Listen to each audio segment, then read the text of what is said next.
This is the Sports Dynasty Podcast. I'm Trevor, and this is Juan. And we are continuing coverage of the Guide for 2021. Today, we're going to be talking about the NFC South. Now, before we get started, make sure you like, share, subscribe on iTunes, YouTube, Spotify, iHeartRadio, Google Play Radio, Stitcher Play Radio, at Podcast Dynasty on Twitter. We're on Facebook and Instagram. Make sure you check us out there. Our group is going crazy right now. So keep on sharing and doing what you guys do. So, not to be said, let's get started. Giveaway. Yes. We have a giveaway. I forgot to put it up. I will do that at some point this week to give everybody time. I believe the 9th is kickoff. Yes. So we're doing a big giveaway for anybody who wants to participate in a little game that we did in the NBA side, where everybody did predictions and whoever did the most one and the other two had to do challenges. What we want for you guys is we want to do a giveaway on the best 3. You said 5. Nah, it's too many. 4. Yeah, there you go, 4. The best 4 people who done their best percentage for the schedule predictions. So you just every week by Thursday 5 p.m. Eastern time, you send in your predictions for the week, the entire week, Thursday, Sunday, and Monday. And if we have any extra Christmas days, I don't know, we're gonna have a Friday or a Saturday thing, and I'm not sure. But anyway, you give in those predictions to me through the Facebook group, so you need to join the Facebook group to do this. I will calculate everybody's win percentage or whatever. Then, the dog goes crazy over there, getting me upset. And and whoever the top 4 people who wins out gets 3 gift cards. So that's the giveaway I want to do for you guys. We made a specific video for it last week and I forgot to put it up. I'm gonna put it up sometime this week, and boom. So now we can get started. Yes. We're going to get started with the last place team, the Atlanta Falcons. They finished 4-12 last year. Completely abysmal. They cleaned house for the most part. Dan Quinn was fired before the end of the season. Yeah. And we'll get to all of that crap. Yes. Now, offensively, they're ranked 15th. Of course, when you're padding stats, when you're getting your ass up a lot, that happens. They're 5th in passing, 27th in rushing. Yeah, they have no running back.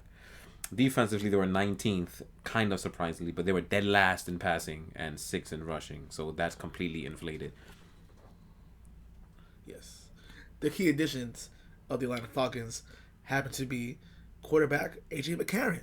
What is up with your voice? I don't know what's going on right now. Sorry about that, buddy. Tell that to them. They don't want to listen to you. Sorry about that. I don't know what's going on with today. A.J. Mccarron, the quarterback, has signed a deal with them. Running back Mike Davis, tight end Lee Smith. Mike Davis is actually a really good pickup. He was the backup running back for when Christian McCaffrey went down last year, and he was kicking ass. So he's actually pretty good. Outside linebacker Barcavius Mingo. Cornerback Fabian Morneau. Wait. Something happened to Barcavius Mingo. I know he's not in that team. Something happened. He got cut for a reason. I don't know, went to jail or something. It's something I'm pretty sure he's not in his team. I'm 99% sure. He did something. I think he's going to jail. I'm pretty sure. Damn, that's crazy. He did something really recently before. I think it has something to do with children. I could be wrong, but I know he's going to jail. I know he's not in his team. That I know. Oh, well, scratch that. Yeah. Duron Harmon, the safety. Safety Eric Harris and Cordell Patterson is one of the key additions to this team. The departures, obviously. There's one more. Oh, one more? The head coach. Oh, yes. Arthur Smith, head coach, is also there, and he was the Titans' offensive coordinator. So we'll see how the Titans' offense runs. If it was him or Tannegoat, which is Tannegoat. But that's their new head coach. Yes. And the key departures, obviously, one being the coach, Dan Quinn. He's gone. Julio Jones is no longer. He's been traded to the Tennessee Titans. Todd Gurley is no more longer. He's gone. Edo Smith, Alex Mack, Charles Harris, Darquise Dennard, Keanu Neal, DeMonte Kaze, and Ricardo Allen have left the team. There was a couple of safeties. They signed some. But they but they literally lost the entire safety group, and they had to draft and get new ones. But that's neither here nor there. Their draft. Mm-hmm. Their first overall draft pick was number 4th overall, Kyle Pitts from the University of Florida. Our top 5 pick is a tight end. Yes, the tight end. Yeah. Their 40th overall pick was Richie Grant, the safety from Central Florida. Their 68th overall pick was Jalen Mayfield, the offensive tackle from Michigan.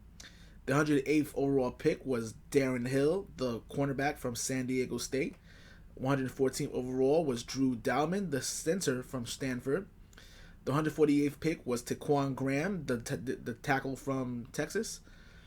Okay, I'm trying to get his name right. Are you sure you're going to get this? The 182nd pick overall was Adentakumbo Agundeji. Yeah, that's close enough. I feel like that's an 80%. I think that's pretty good for you, man. Damn. The defensive end from Notre Dame. Avery Williams, the cornerback from Boise State. And Frank Darby, the wide receiver from Arizona State. So they got rid of 1 out of 2 fat as F contracts. Yes. 1 of 2. The one they kept is the way harder one to get rid of, and it's probably not going to happen. So, and that's Matt Ryan. But, like Trevor said before he even started listing everything, they basically cleaned house for the most part. Not many people are there anymore. A lot of defenders went away. Julio Jones is gone, so Calvin Ridley is the one that's going to be number 1 receiver, which he did for like half the season last year. And he's shown some spurts, so there was a shot there. But like always in Atlanta history, basically since Matt Ryan got there, their offense is gonna have to be the ones to carry the load, as usual. They got an offensive coordinator as a head coach now, so maybe that'll help things out. And with Kyle Pitts, they're going to run a lot of those things through him. But let's see how their line works. Mike Davis is a very capable tailback, so we have someone good there that's adequate. We're going to assume the tight end is good, otherwise they're very screwed and messing up the 4th overall pick. Calvin Ridley's good. So you got good pieces on the key positions to make the offense run. We just need to hope that the line stays together, which has been a problem for the past, I believe, 2 to 3 seasons for this team. Their line was absolutely abysmally bad. So we might see some heavy play action, heavy Titan scheme in this offense to see how it runs. But defensively, there's another rebuild basically. This is what, the 15th time they have rebuild in the last like 20 years for this defense, because this franchise just cannot figure out how to get a defense running. I don't know what is with them, but they're gonna have to figure it out. Yeah, so a track to success, if you can call it that, for this organization is score a lot of points, because defense ain't gonna stop nothing. It's literally the same as last year. They're the same as every year. And this year, because hope the guy you don't blow leads like you did last year, like at a ridiculous fashion last season. Like, yeah, the big Atlanta rate. Yeah. I'm sorry, that's crazy. They found ways to out Atlanta themselves, which is pretty impressive, in the most non-impressive way, if that makes sense. Yeah, there's not much to say. This might be a short episode. It is, because most of the teams here, we don't have much to say. It's right there in writing. You'll see it. The same old. This is probably the same old division. I mean, like I said, for the Atlanta Falcons, it's literally nowhere else to go but up. Like, can't go any lower than you are right now. Yeah, so they get a C- for their offseason for me. I give them a C as well. I give them a C. Yeah. The draft was pretty decent. I mean, the best available player available for them at number 4, they felt was Kyle Pitts. I think he's going to be pretty good. I would have rather them pick an offensive lineman to, help Matt Ryan for whatever years he has left. Or not ask for stupidity to trade down, because he should have traded down. Yes. But is what it is. And yeah, so besides everything that I just said, despite it, I said their ceiling is probably 8 wins. The schedule's not that hard. So they can probably win 8 games, but I'm going to stick with like 5. We'll see when the predictions happen in a month. But they can probably hit 8, because their schedule actually isn't that tough. So they might be able to hit it, but that's my ceiling for them. So, surprisingly enough. I'll say 6 wins. Yeah, I assumed 6 wins. I was trying to look at the schedule, and I'm like, they'll be in some games, but there's a lot of games like, no. I think, no, 6 games. They're Atlanta, so they'll find ways to lose a lot of those. It's a little lazy analysis, but again, this is the division where it's going to happen. Like, there's not much to say for most of these teams. Like, the team we're going to talk about, the second team right now is at Carolina. The next team, we're gonna spend 2 minutes on it because they're the same exact team as last year in Buccaneers. We're gonna get there and say the exact same thing we just said right now. All right, so Carolina Panthers. The Carolina Panthers finished the season last year 5-11 under Matt Rule, who I believe is his first season. Yeah, rookie coach. Yeah. As a coach, 5 wins. He didn't have Christian McCaffrey there for the most of the year. He had pretty much did what he had to do. Roddy Anderson was really good last year too. So yeah, Bridgewater sucked. Bridgewater was terrible, and that defense was absolutely abysmal as expected. Yes, and they made some moves, so you can go with their offensive stuff. Yeah, offense, they're ranked 24th overall. Again, Bridgewater sucked. 18th in passing, 21st in rushing. While defensively, they're ranked 18th overall, 18th passing, and 20th rushing, surprisingly enough. But, I mean, watch. You'll see. Yes. The key additions to this team, they were able to get a trade from the New York Jets to bring in Sam Darnold, who looks to revitalize... sorry. Excuse me. Who looks you all messed up, huh? I don't know what's going on. I think it's probably him catching a cold. That's not good news for me at all. Listen, we'll get through this, okay? Sorry about that. Who looks to revitalize his career, who many have said his career is finished because the Jets absolutely ruined him. But we'll see from there. They added wide receiver David Moore, tight end Dan Arnold, offensive tackle Cameron Irving, Pat Eiflin, Daquan Jones, Morgan Fox, Hassan Reddick, Denzel Perryman, AJ Bowie, Rashawn Melvin, and Delano Hill. Key departures, and probably for good reasons, they were able to get rid of that contract. Teddy Bridgewater is no longer. He's in Denver fighting for the position against Drew Lock, which that should be very interesting, by the way. The fact that his competition is already pathetic. Terrible. That tells you a lot. Mike Davis also was gone. Alex Arma, Curtis Samuel, Chris Manhertz, Russell Okung, who wanted a lot of money. That's why he got traded. Yeah, which makes sense. Chris Reed, Michael Schofield, Tyler Larson, Stephen Weatherly, Kawan Short, Tahir Whitehead, Russell Douglas, and Trey Boston. There's a lot of people. There's a lot of turnaround in this team. A lot of turnaround. And they franchise tag Taylor Morton, their right tackle. Yes. Yeah. Their draft. Obviously, their 8th overall pick, they selected J.C. Horn, the cornerback from South Carolina. Very surprising pick. Very surprisingly, because we did not think he'll go there. Mm-hmm. Which also caused a chain reaction down the line. Which we can watch the episodes again to see our analysis. That ruined almost everybody's mock draft there. It did. I'm sure. It definitely did. Number 59th overall was Terrence Marshall, the wide receiver from LSU. Number 70th overall was Brady Christensen, the offensive tackle from BYU. 83rd overall was Tommy Tremble, the tight end from Notre Dame. 126th overall was Chuba Hubbard, the running back from Oklahoma State. Number 158th overall was Davion Nixon, that's defensive tackle from Iowa. Go Iowa. Keith Taylor, the cornerback from Washington. Deontay Brown, the guard from Alabama. Shee Smith, the wide receiver from South Carolina. Thomas Fletcher, the long snapper from Alabama. And Phil Hoskins, the defensive tackle from Kentucky. So, there's a reason why they drafted who they drafted in the first round. Because that secondary was abysmal. Absolutely abysmal. Who knew that Bradbury would leave that team and play well in the Giants? I guess there's a reason for that. So they got AJ Boye, they got Rashawn Melvin, and they drafted J.C. Horn. So they basically have a brand new secondary, at least in the cornerback spot. Maybe that'll definitely give Jeremy Chin some leeway because he basically had to do every damn thing last year because there was no one with talent near him. So there should be a lot of improvement, assuming that people know what they're doing on the defensive side of the ball. There should be a lot of improvement. But the real story isn't the defense, even though that should be the thing everybody's looking at the most, especially since they basically retooled that whole defense starting last year. Their entire draft basically, or literally, was all defense last year in the 2020 draft.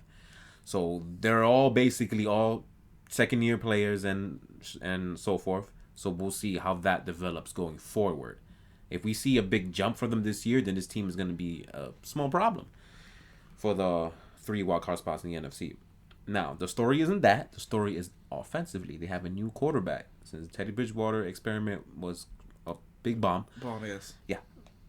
They got Sam Darnold, who was a distressed quarterback playing for an organization that is known for destroying talent. Mm-hmm. So, with Joe Brady, who coached Joe Burrow in LSU and was with the Saints, with Matt Rule, who is known for rebuilding, programs, you can call it, in college, who's trying to do that in the NFL now. Let's see if real coaching helps him. We'll see if he's actually broken beyond repair or not. He has already rapport with Robbie Anderson, so that's amazing. He has DJ Moore. Amazing. They drafted a new receiver to fill in for Curtis Samuel in the draft. That's amazing. They also drafted a backup running back for Christian McCaffrey. Amazing. Hence why, for me, they get a B- in their offseason, because they really filled in the holes that they need to fill. Now what we have to do is cut McCaffrey snaps in like half so he can actually last the season. And he'll be more effective that way. Now, let's see if they can put it all together. They got lots of good pieces. Sam Darnold does like throw the ball downfield. He has two receivers who love to go down the field. So let's see what happens there. If only they had a better tight end, that'll be really nice too, because he does like tight ends. So we'll see how that goes. For the track to success, it's simple. This offense needs to get together, do their thing. Defensively, are they still progressing to the point where they're not going to be effective now, or are they actually going to show improvement for all the young guys they have on the defense? Because again, most people, this might be the youngest defense in the league. They have a lot of young players there. So are they going to get it together? Again, this schedule for this entire division isn't that difficult. So this team does have a chance to do a similar thing of Atlanta and win maybe 8 to 9 games if everything gels together. It's all on the development of the defense, and it's all on Sam Darnold. Now, their line isn't going to be good, and that's who we all thought they were going to draft, was an offensive lineman. But they didn't. They got the corner instead. They drafted a lineman right after. We'll see if it works out. The line is going to be a small issue, but if they really work on some fast-paced stuff and some play action, it may not be that much of an issue. Let's see what we're going to see, what Joe Brady and what Matt Rule has to offer. Sam Darnold broken or not? We'll find out.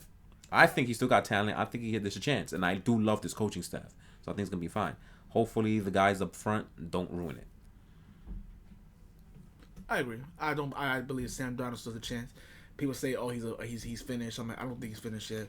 Someone who has that type of talent, especially in college, just happened to be in a very bad situation on the Jets. So I think having a breath of fresh air and a new scenery will do him justice. Mm-hmm. Now, if he fails here, if he happens to fail here, then I think he's finished.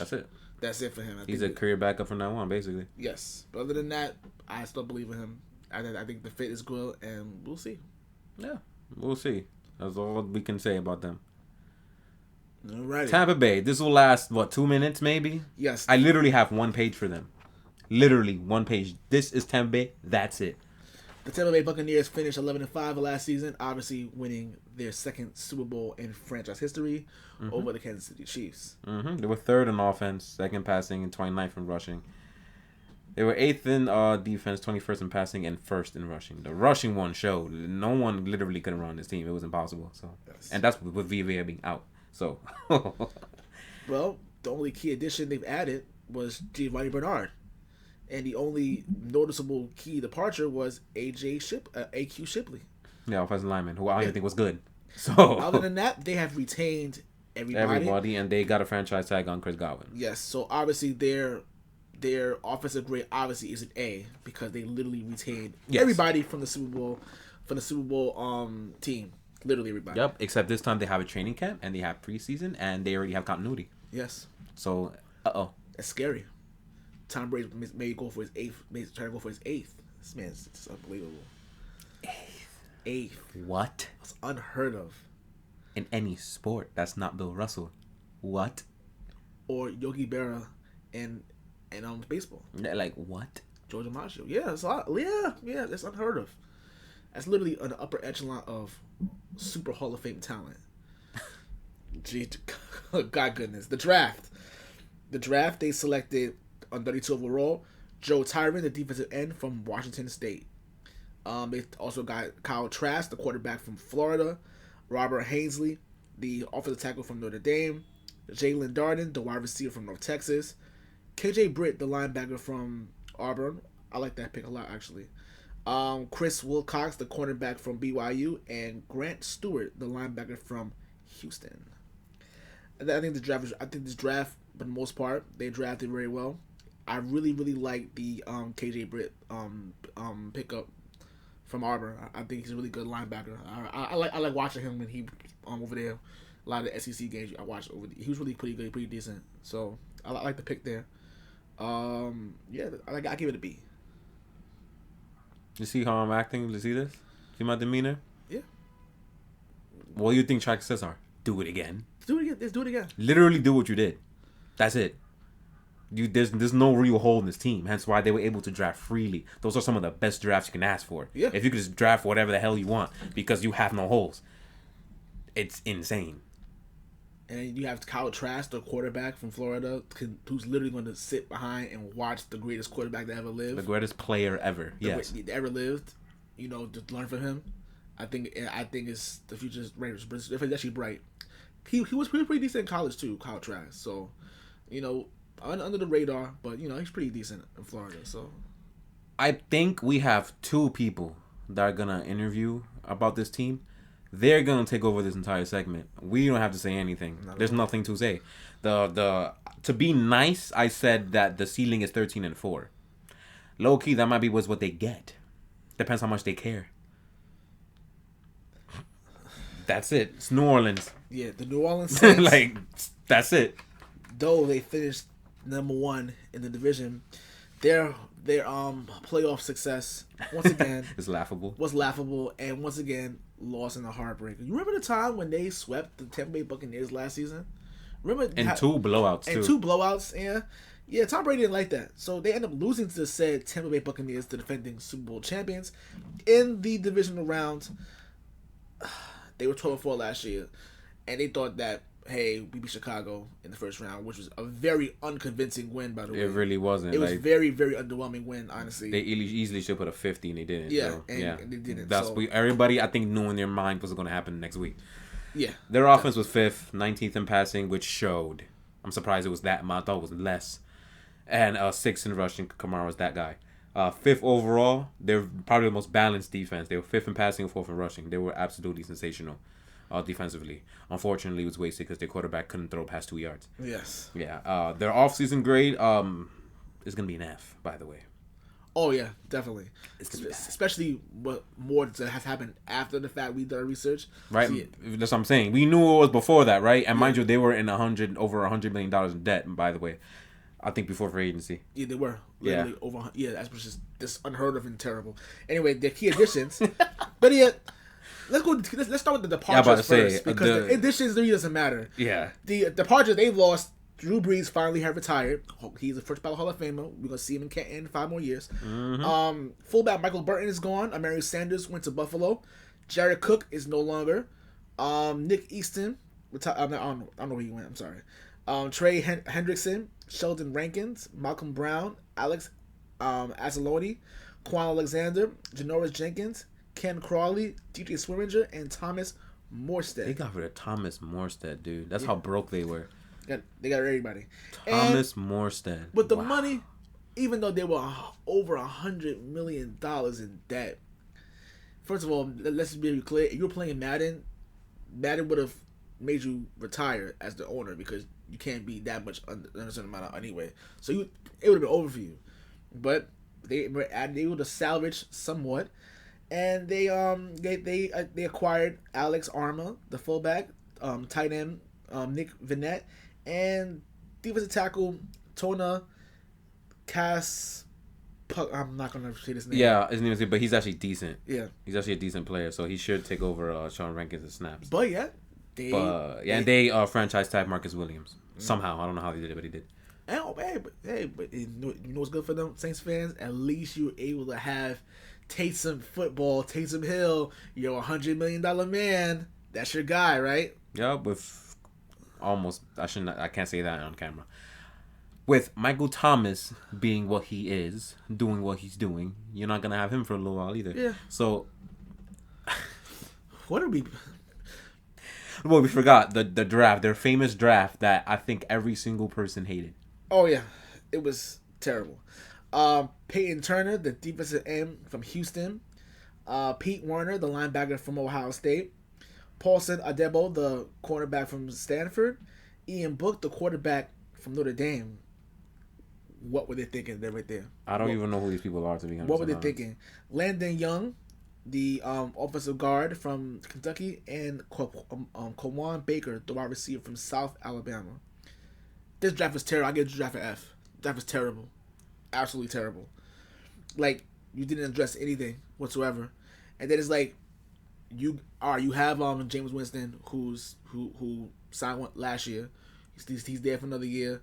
You have Taysom Football, who I'm not gonna lie to you, is not the answer for. And it's taking a big piece of your cap for no reason. For no reason. He's literally the highest paid backup starter because he's the starter by default. Anywhere else he would not start because he's Tim Tebow. Or be in the team. Tim Tebow 2.0. But that's neither here nor there. Ian Book. I didn't even know who Ian Book was. And you draft him as your future quarterback. Possibly your future quarterback in the future. I right there, like, yeah, it's horrible, terrible. Lucky for them, your defense is still intact, so that's still going to be good. That's more than likely going to be a top 10 defense, depending what the offense does. The problem is that with your number one receiver, who you paid so much money for, is basically skipping out on ya at this rate. You literally do not have a single person to throw to. Your best target is Alvin Kamara by a mile. That's a massive issue. So, now, Jameis Winston, who everybody loves to make fun of, but he didn't have the best time in Tampa Bay because as many turnovers as he had, I don't even understand what he's supposed to do with that disgusting team. It's like the team waited for Brady to be available to become good. It kind of feels that way. And to be honest, a lot of the turnovers weren't his fault. They were. I'll say it was half and half, but when you have 30, then it's like it was pretty bad. I did maybe 14 or 13 of them were not his fault. That was 17. Yeah, it definitely was. Yes, it like not even exaggerating. And it doesn't help when you throw 7 pick sixes in 1 year and you break the record. So. Yeah, that's the 1 year though. I'm more referring to before that. In 2019, that was on him. I don't know what the hell he was looking at. But before that, the team was really bad. Defenses were always bottom. They were always in the 30s, always disgusting. Those 4 years before that, so I don't know. But now he's not. Now he's in the opposite situation. Now he doesn't have a target, but he has a defense that can help him out. Now can he score? We'll find out. I have no idea. Definitely. Which is why the key person that has to find a way to put this all together is not anyone who plays in the field. It's Sean Payton. Yes. Now he's going to go through something that Belichick actually went through last year. He has to be able to be the one to show that Drew Brees isn't the reason why they had the lots of success they had, because they didn't have that much success. But when they did have it, who was it? To be honest, he made them relevant. He want to make sure it wasn't him that made them relevant. It was his coaching tutelage. But I think we can answer that question right then and there. Yeah. So. If there's a receiver who wants to break out and be a stud, now's the time.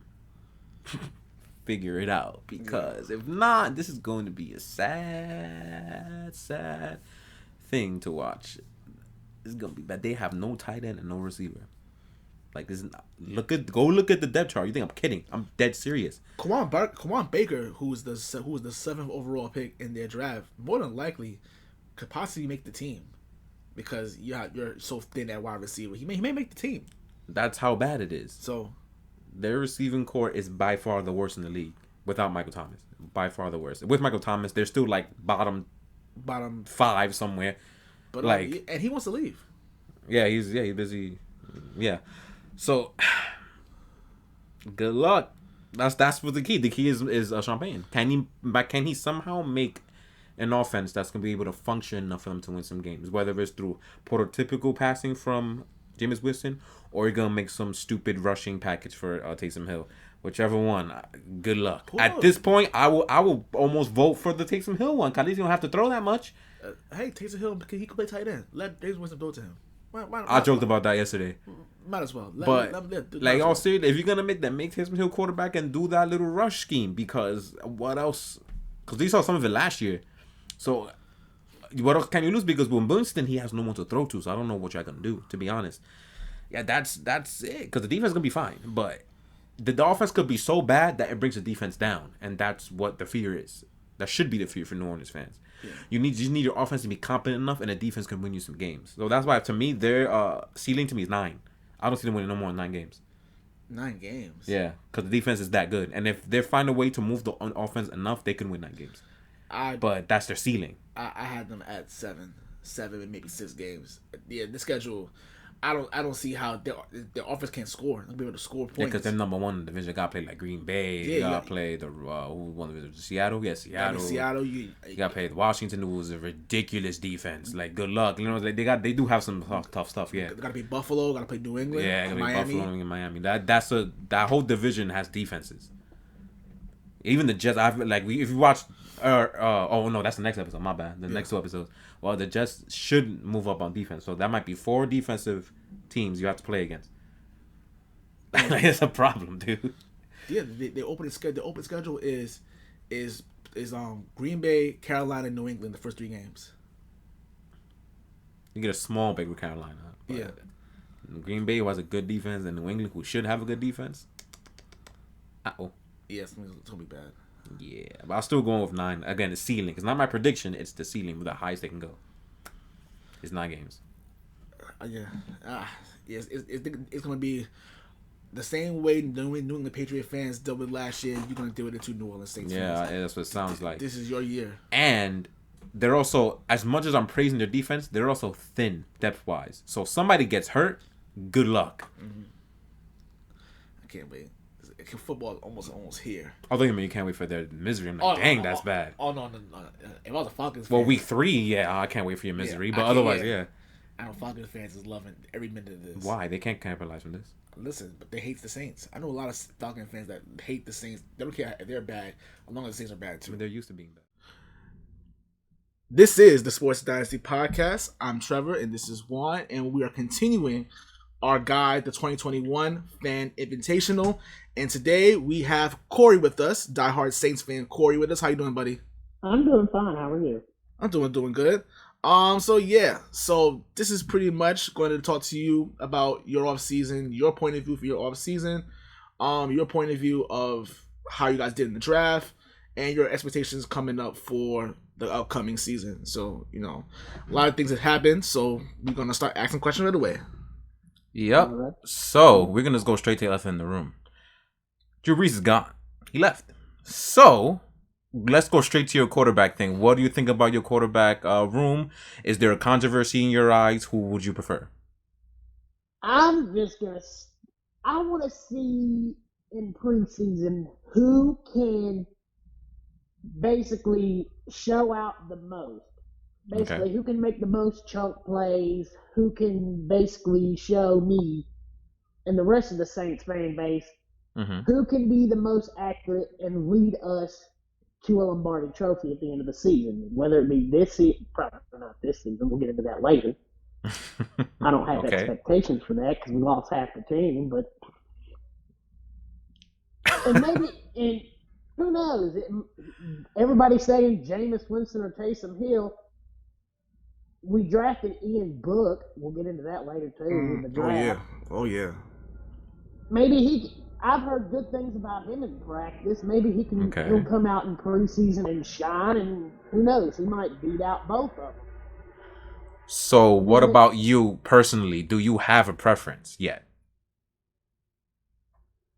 I really prefer Taysom just because of the whole Jameis. It's not that I don't like Jameis. It's the fact that I'm worried that, he learned from Drew Brees for a year. But it was only a year, whereas Taysom Hill has been sitting behind Drew Brees, soaking up that information that Drew has provided him for the last 4 seasons. Okay. And Jameis is coming off the last time he started throwing 30 interceptions. As you personally know, because your team kicked his ass for about 4 years. So you would know out of everybody else. Yes. Okay, all right. So let's talk about your departures because, as you mentioned, you said you lost half your team. Your cap has been, how do I say this nicely? Not very good. So it's bad. Just go ahead and say it's bad. Even I know it's bad. So, what are your biggest concerns now that your cap is low and your team is dwindling? I'm worried because for the last few weeks at the end of practice, I've heard Sean Payton say over and over, cornerback number 2 is a big need for us. But yet again, before the whole Richard Sherman debacle went down with him getting arrested, I'm like, go get him. You say corner is such a need, go get him. And you're going out here getting people like Brian Poole who can't play, who I've never really seen thrive on the outside, and even in nickel, he got burnt on a spin move by Drew Brees, who's by no means a mobile quarterback. And he got me fantasy points that day. And then, and then you go out and get Adonis. I don't even know what that dude's last name is from Washington. And who is he? I've not heard anything about this guy. You say corner number 2 is a big need, and you go out here and get a bunch of nobodies. So, okay, yeah. And then again, you go out and you're basically saying wide receiver isn't a need, but your star receiver is going to be out to like week 7 or 8. I was just about to ask about that. And the guy you're going to throw out, you have Marquez Callaway, a second-year undrafted free agent, and Traquan Smith, who hasn't proven to anybody that he can be a starting wide receiver or even a wide receiver 2 for that matter, but wide receiver isn't a problem. How? Yeah. What do you think about this Michael Thomas stuff, by the way? Like, what's his reception now? I just wish he would quit acting like such a diva. It's like, yeah, you're a good receiver. You're one of the. If you kept your head focused on football, you could be one of the best. But you ghost the team for 3 months when they tell you should have gotten the surgery done at the end of the season, and you wait until training camp, almost time for training camp to get it done. That doesn't show you're a team player to me. That shows you're only worried about yourself and your paycheck. Are you the only one that feels that way, or the rest of your fan base does too? I feel like it's half and half. I feel like half the fan base feels like he's in the right, and you even got some former players that are on his side, like Delvin Breaux came out and said it's the Saints' doctor. They misdiagnosed him years ago with a broken leg, almost got him traded away. I don't know what it is about this team and their doctors, but they're always either misdiagnosing somebody or just blowing it off. Actually, it's not just your team, though. I don't know if it's like a movement for players, but not just your sport. Like Kawhi Leonard, for example, was destroying San Antonio Spurs doctors not 4 years ago. So I wonder if there's like a whole movement by players now that they're just speaking out about team doctors, or I don't know. Even old players are doing it. It seems that way because a lot of people in a lot of different sports are coming out and speaking out on their doctors. So I can see that. Yeah, definitely. Interesting. But back to your team. We're talking about your team. Nothing else matters. So, are there any acquisitions you liked? If you have any, I know you retained some players, like you retained Marcus Williams and players like that. But anybody that you like coming into the team, rather? I like the re-signing of Quan Alexander because before his ACL injury, he was balling out for us. And I was kind of hoping that we would re-sign him, but when we let him go, I was kind of optimistic, and I was telling people that are close to me that they're gonna bring him back, and everybody's like, no, we don't need him. We're gonna draft somebody. I'm like, we can draft somebody and bring him back to teach those players too. The contract he had was the 4-year deal that he got from San Francisco, and there's no way our cap space could have handled that. Or he also didn't deserve it either. No. So, no. Yeah. I don't even know what San Francisco was.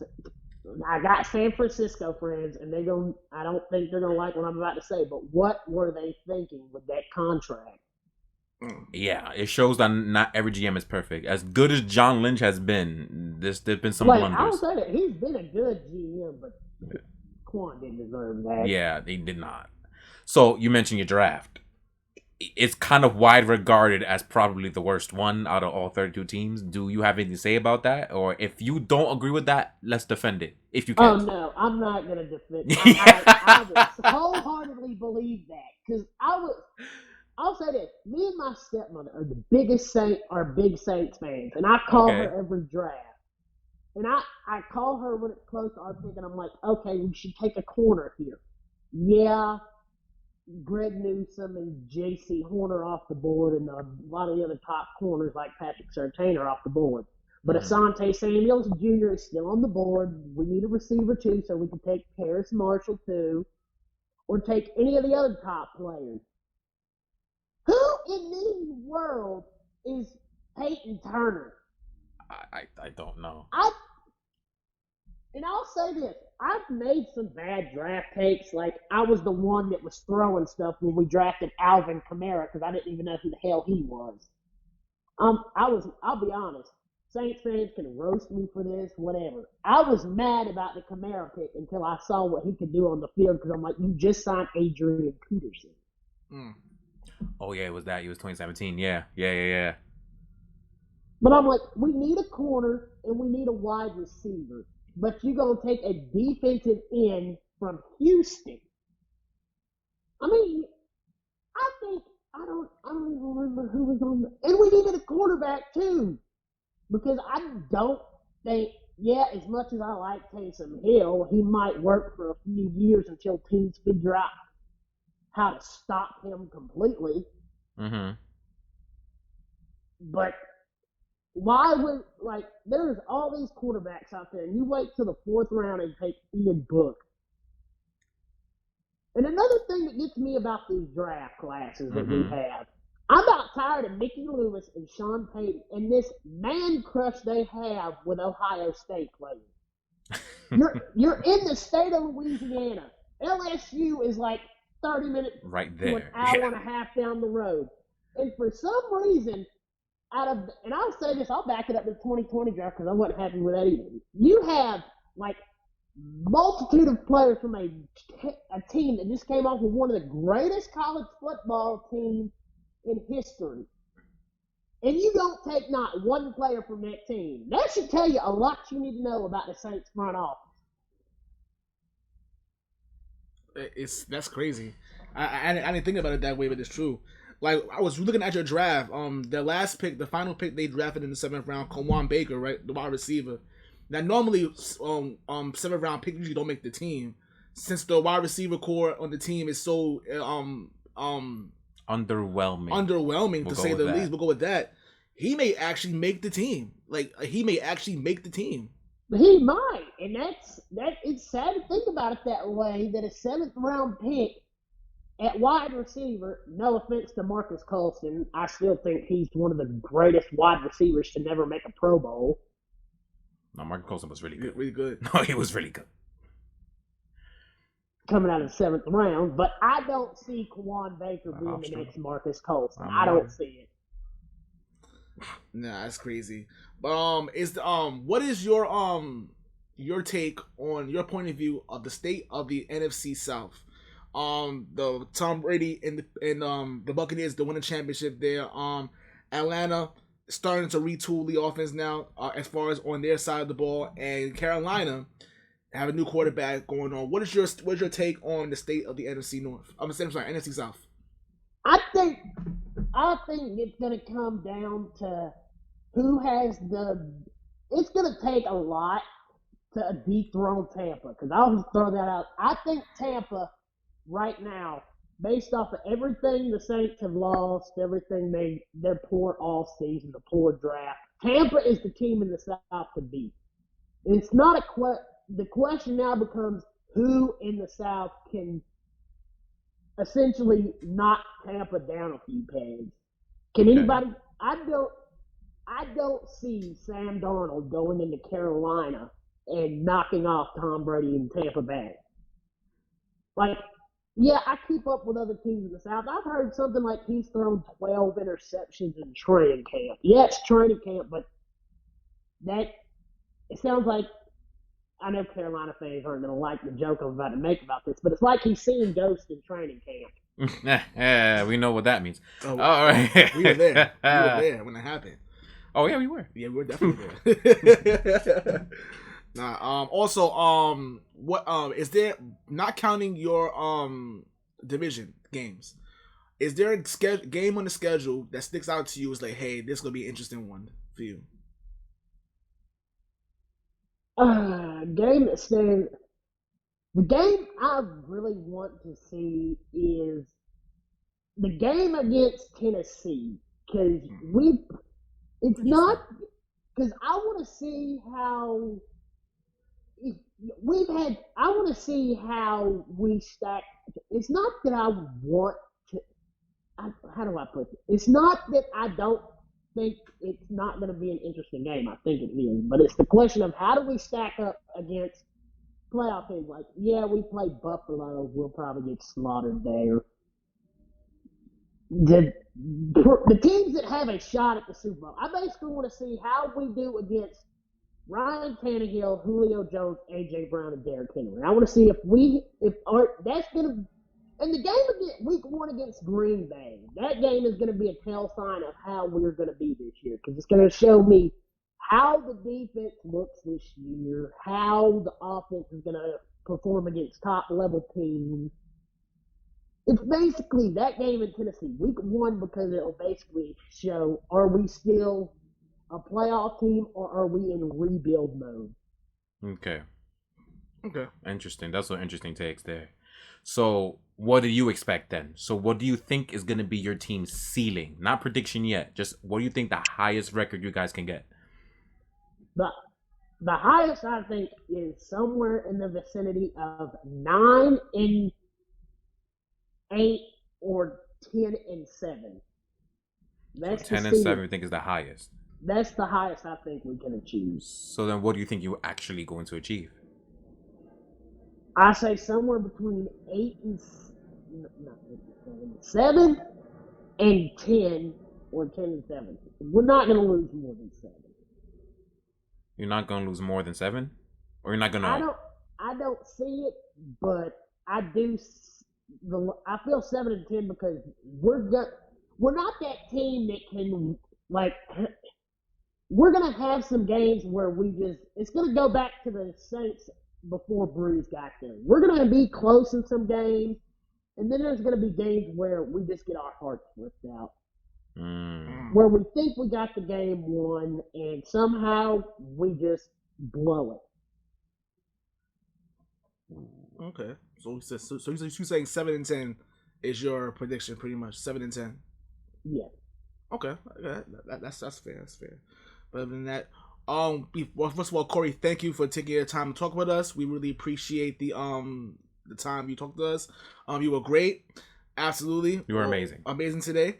We're gonna like I said, we're gonna hopefully we can continue conversations during the future with other parts and everything like that. But we really appreciate you, buddy.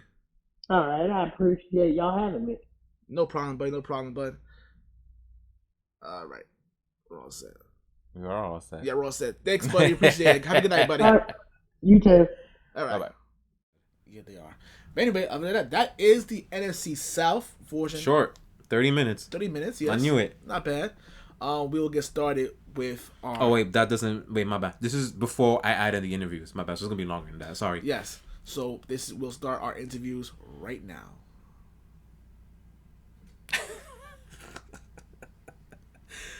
And apparently we're back. Yes. Just for the outro. Yes. Make sure you like, share, subscribe on iTunes, YouTube, Spotify, iHeartRadio, Google Play Radio, Stitcher Play Radio, at Pocket Dynasty on Twitter. We are on Facebook and Instagram. Type in Sports Dynasty Podcast, join the groups, and be a part of the conversation. It's fun in there. It's really fun in there. I'm not going to lie to you. I heard compensation. Yes. Because there is compensation. The giveaway. That was totally not intentional at all. But yeah, I know. I was heard that. I'm like, let me do it now. But yeah, remember the giveaway. A lot of conversation in there. A lot of characters in this group, man. Really funny people in there. No, it is pretty funny. Yeah. So yeah, come check us out. Support your team, and yeah, support us. Support us too. And most importantly, we love you guys. Yeah. Peace, love, and applesauce. See you.